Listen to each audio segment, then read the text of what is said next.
Rain worked the city like a slow drummer. Above ground it rattled fire escapes and softened headlights. Below, it threaded into the concrete and came down as a hush that lived in vents, rails, and breath. Between platforms 2 and 3, tucked into a seam of the underground concourse, the Metro Café kept a pocket of warmth. A copper espresso machine breathing softly, pendant bulbs the color of honey, a floor of tiny hex tiles that took the station's light and laid it back down like scales. Mara opened at rush hour with the choreography learned by hands. Half gate up, lights on, steam wand cleared, pastry case arranged like a polite crowd.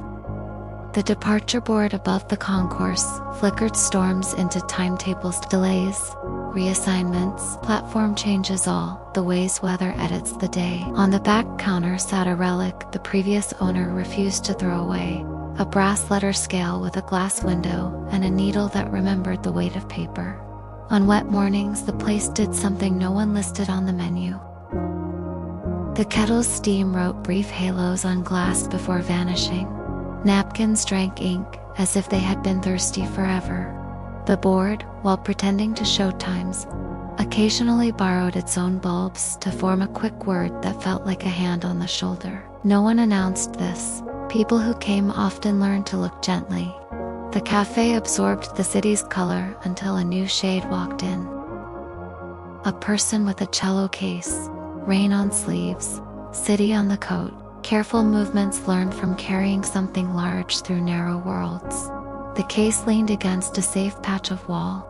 A paper cup accepted jasmine and heat. The air changed key by a half step. The scale twitched, though no envelope sat on its plate. Beyond the fogged window, lead numbers slid and reformed. For the shortest instant, they spelled hello. Then, obedient, returned to platforms and minutes. The espresso machine let a thread of sound rise and fall. The hex floor reflected the board's glow, as if it were a river made of tiny mirrors. Morning regulars arrived on their own orbits, a retiree who collected train times as if they were stamps. A student with a backpack full of pencils that never agreed to live in one place.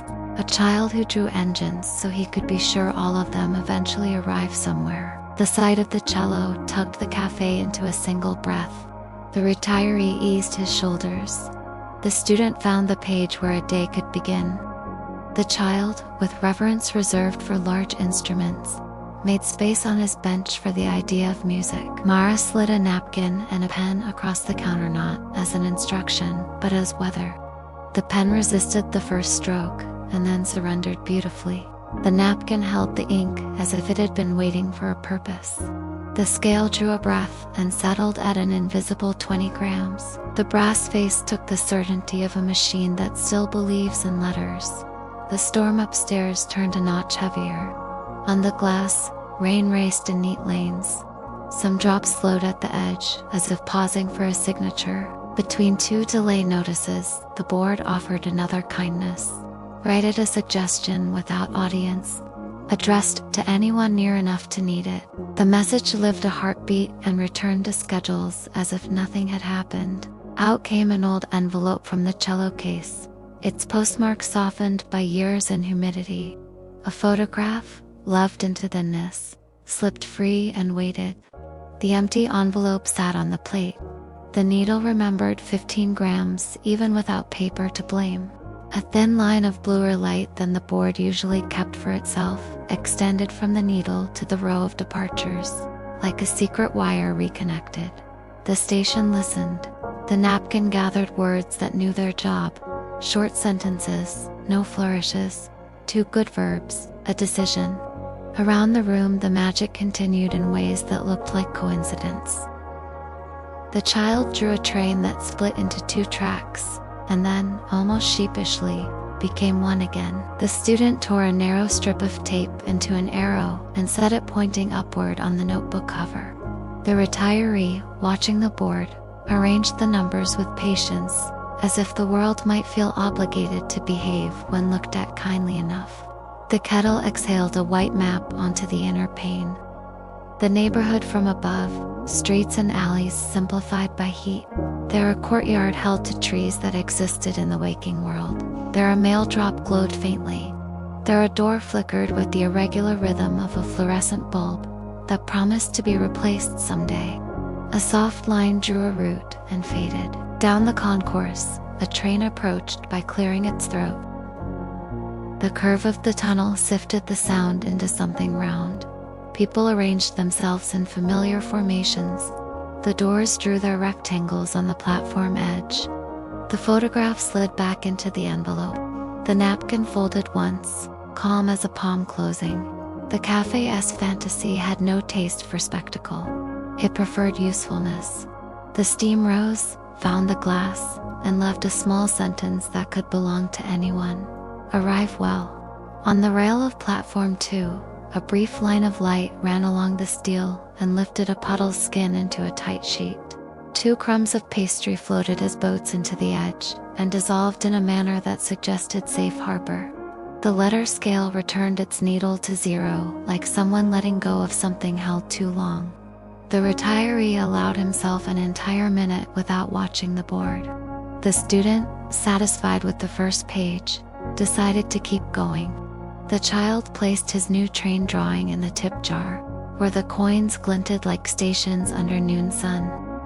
Mara replaced a vase of tired tulips with eucalyptus that smelled of rooms where people make good choices. A new train opened its doors without complaint. Those who boarded did so with the ordinary dignity of people completing small missions. Those who stayed found that waiting could be a kind of full-time work that for once did not feel empty. The board straightened a departure from red to white and held it there as if keeping a promise.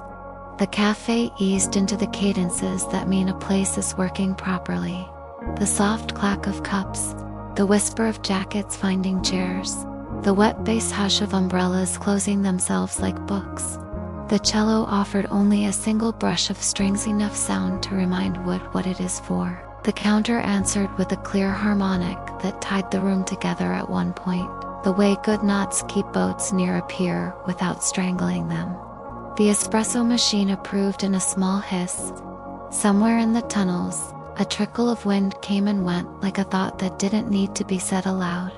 The board, having behaved, allowed itself one more generosity.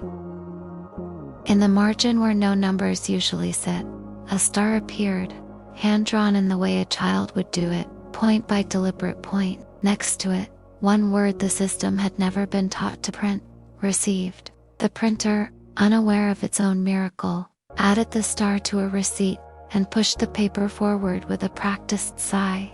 Mara slid the slip into her apron pocket, next to a folded napkin, now heavier than paper has the right to be. Rain upstairs softened into precise rhythms, each strain telling a different story. The cafe returned to the tasks that define it when nothing supernatural is happening, which is most of the time.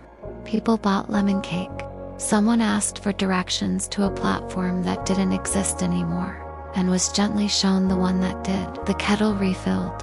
The floor dried into a mottled puzzle of footprints that looked, if squinted at, like continents rearranging themselves toward something fairer. Closing time for the morning rush arrived, the way good endings do, without proclamation. Half the pendants went dark, and their neighbors shone a little warmer to compensate. Pastries slid into tins. The copper machine sighed into its own reflection. Mara checked the scale one last time.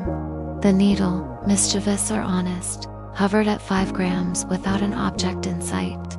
Perhaps some letters weigh only as much as their intention. Perhaps intention is heavy. She raised the gate and took the stairs to street level. The city, constellated with wet, had the look of a place that had found the day's pitch. Down below, out of sight from the sidewalk, the departure board gave a final pulse to anyone who might still be reading. Go gently.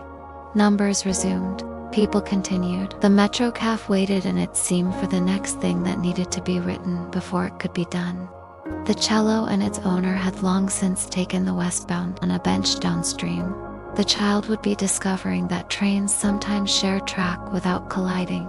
In a library above ground, the student would locate the sentence that makes the rest of the page possible. The retiree, on a bus with fogged windows, would watch the city pass and approve of its attempt.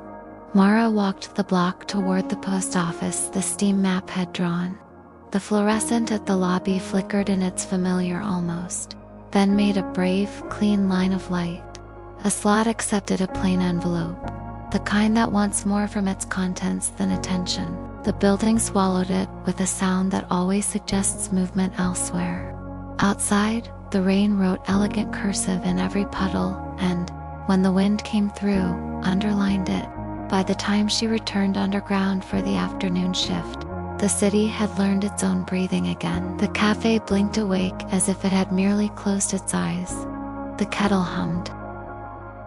The brass scale watched the room with the composure of an elder who once kept count for a village. Somewhere a new note was looking for its first line. Somewhere a napkin was ready to stop being a napkin. The board, honest now, listed only trains. Even so, the screen seemed kinder at the edges, as if sweetness could live in pixels.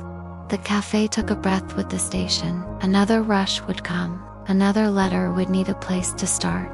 And under the city, inside the hours between two platforms, a small room continued to perform its quiet trade, turning weather and waiting into something